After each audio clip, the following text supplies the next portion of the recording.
How do we feel about Sydney Sweeney? It's just rage marketing. Trump put a tweet about it. You know why, though? There is a history of fashion with Nazis, with Hugo Boss. This is where we're at as a society. We use rage bait to get the other side to talk about it, so these people want to defend it. Hey, those are some good jeans. You talking about my lips? Nah, but American Eagle was.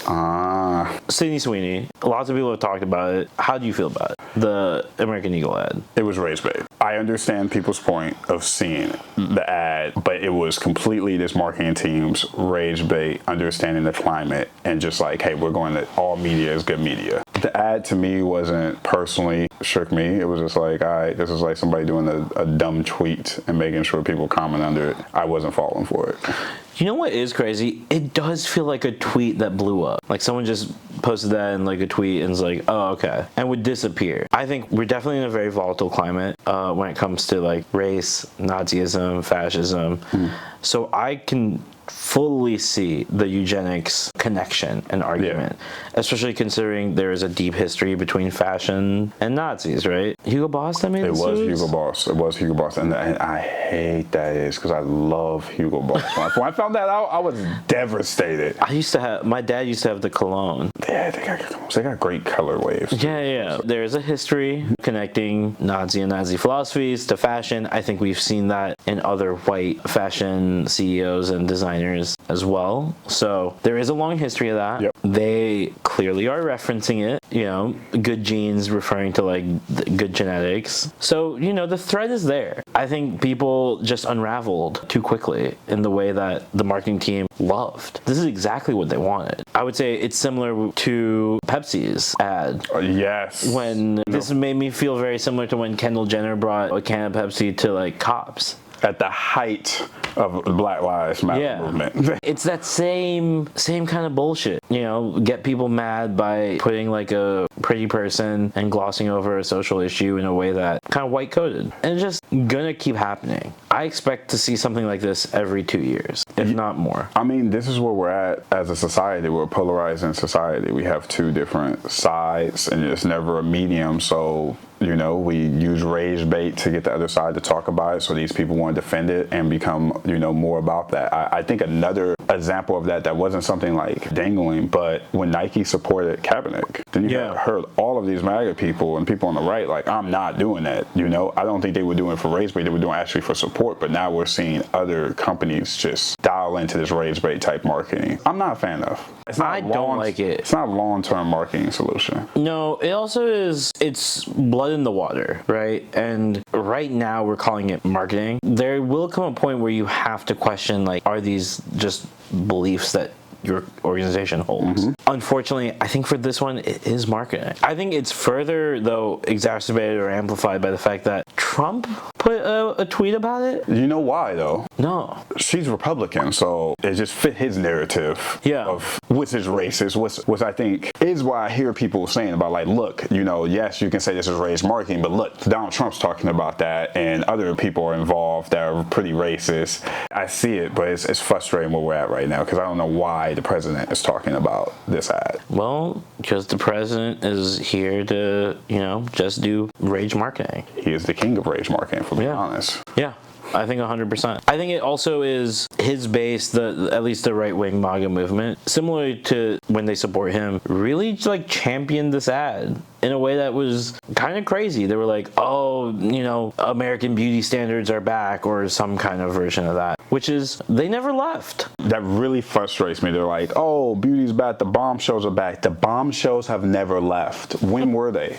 We added people of different body size, we added people of different complexions, but the blonde hair, white girl with blue eyes that wears a size 1 never left. Never left. Like, since Marilyn Monroe, it's always been here. Even before Marilyn Monroe. Yeah. But like, since Marilyn Monroe, archetype has never disappeared. So I have a crazy question for you. Would this same reaction happen from the right if this was the same type of ad, but let's say it's black jeans? And it's a black woman. Would you think so? So here's the thing. I think someone should have done some brand should have come out with that. If I was in Levi's, that's what I would have been doing. I would have done that immediately.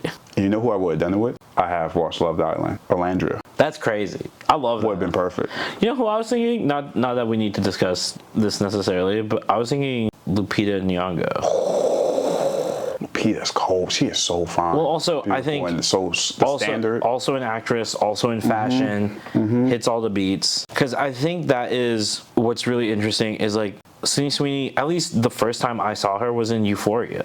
You know, and it's just like, that show is crazy and not anything that right wings would support. That is true. As you know, I didn't really even know who she was. Yeah, I saw her a little bit in Euphoria and then I was like, okay, never thought about her until recently. And I think her marketing team is pushing her to like embrace and show off this kind of like bombshell nature because she sold bathwater with Dr. Squatch. Did not know this. Yeah. You've been in a deep dive. It was crazy. This popped off and I started looking back and it's like, oh, she's made decisions that like are so untraditional for like someone trying to be a Hollywood actress right now. But I think that's the almost power of it. Like she's gone a different route into like creating like sensationalized headlines. And it's worked to her benefit, maybe. I'm not sure if this is a benefit right now. Yeah, is this kind of the same pathway but maybe a little different than like the Pamela Anderson? Well, Pamela Anderson I don't think chose the exposure of her sex tape necessarily. I don't know.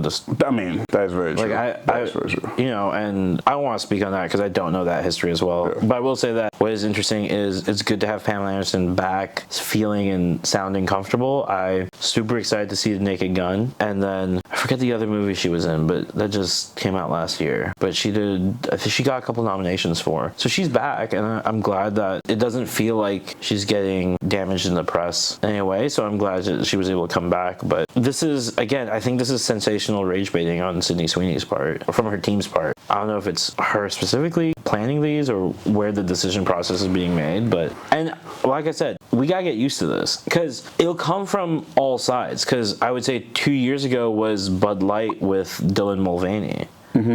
And I don't think that they got as much of the support from the left that they thought they might have. Yeah. By doing so, which was to me quite surprising, to be honest. Unfortunately, it's not the right brand. I don't think Bud Light at the time felt too ingrained in people's psyche of being like a good old boy country Republican beer, and so it was never the brand that I think was going to break through into kind of the left spaces, right? Plus, I don't know, at least every place I've been in that's like bar in the cities, everyone looks down on Bud Light regardless of politics. People are like, it's water, I don't drink it, I drink PBR or some other thing. They kind of made a similar choice, and I think it backfired on them, which is why you might end up seeing a lot more rage marketing that like is aimed to upset the left and galvanize the right rather than the other way around. I see that. Sorry, we went all the way around. We went around, but we brought it back to that question. But you know, I think we've made it back on the road. Do you think that this conversation around Sydney Sweeney, American Eagle, and eugenics, do you think it dies down anytime soon? I don't know. People love to keep these type of rage conversations going for a long, and it might die down, but be brought up in a different way. Yeah. Because I think there's going to be someone that's similar that does an ad, and we're going to have back these think pieces of like, look, they got this from American Eagle, or this is as you said, to fight back on the opposite side. As we've already said, this is where we're at. And I hope we get out of it soon.